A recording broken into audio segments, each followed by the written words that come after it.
Hi guys, this is Sai from POE. Today we will talk about the temperature parameters for reflow welding. Why temperature parameters of reflow welding is important.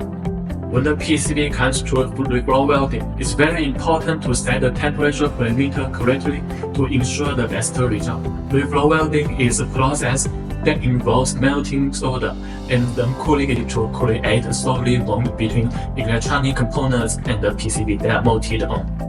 The temperature parameters that must be set include the preheat temperature, the reflow temperature, and the cooling rate.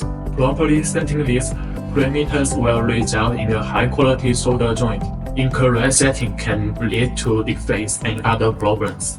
What are the factors of temperature parameters for reflow welding?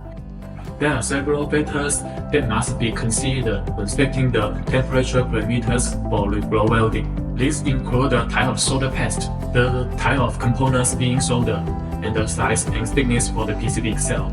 In addition, environmental conditions such as humidity and temperature can also have an impact on the success of the reflow welding process. For example, lead-free solder paste requires higher temperatures than lead-based solder paste, and the preheat temperature for lead-free solder paste needs to be carefully controlled to avoid thermal shock to components. As for components, some small components may require lower temperatures and slower heating rate to prevent damage from the thermal shock and excessive heat explosion. Large components may require higher temperatures and faster heating rate to ensure that they are properly soldered in place.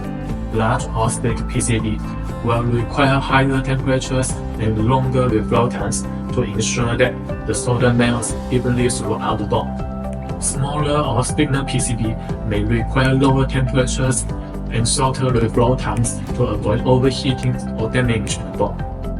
Finally, environmental conditions such as humidity and temperature must also be taken into account when setting temperature parameters. Humidity can affect the melting points of solder and can also cause the formation of solder ball and other defects. Temperature fluctuation can also lead to variation in the reflow process and can affect the quality of solder joint.